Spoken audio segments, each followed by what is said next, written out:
So in this notebook, we did the hyperparameter run with its configuration as shown, and we used the run details widget to show us the details.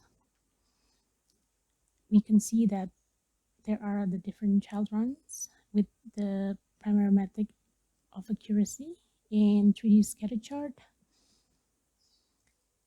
in parallel coordinates chart, and in 2D scatter chart. We can click here to see it in Azure ML Studio if you want. If we scroll down, however, we can see that we've got the best model with its metrics, and we registered the best model.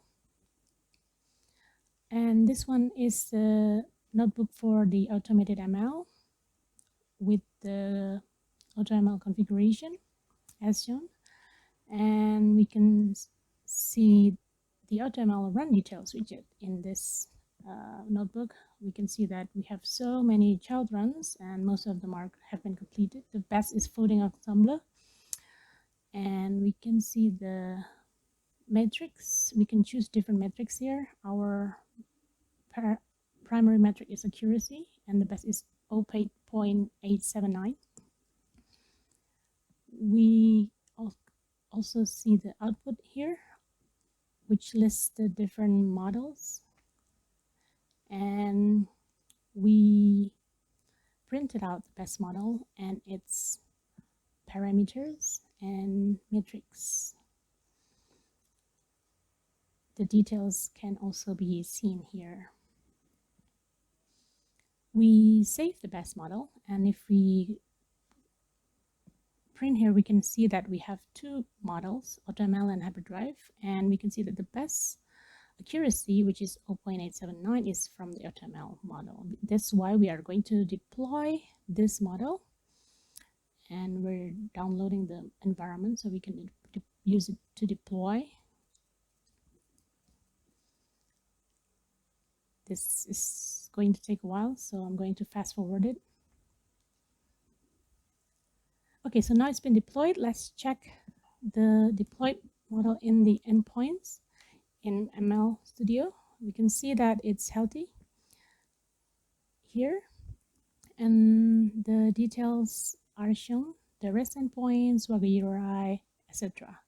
In the test tab, we can see the form that we can use to test the endpoint. And there's a consume tab where we can use the script provided from C#, Python, and R to test the endpoint.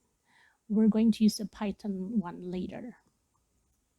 You can click here to copy it.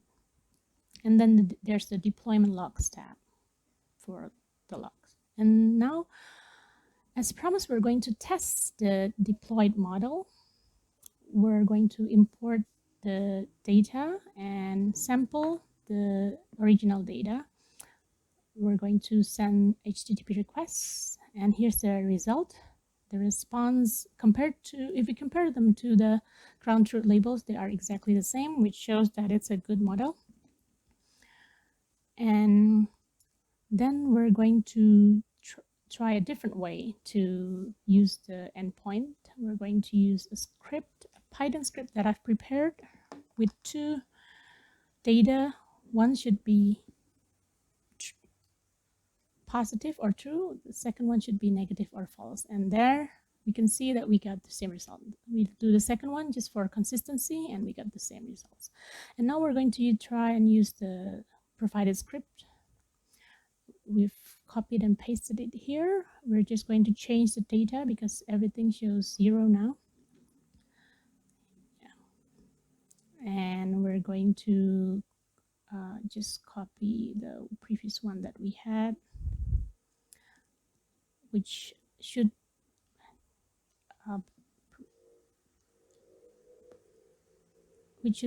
yield the inference of positive or true.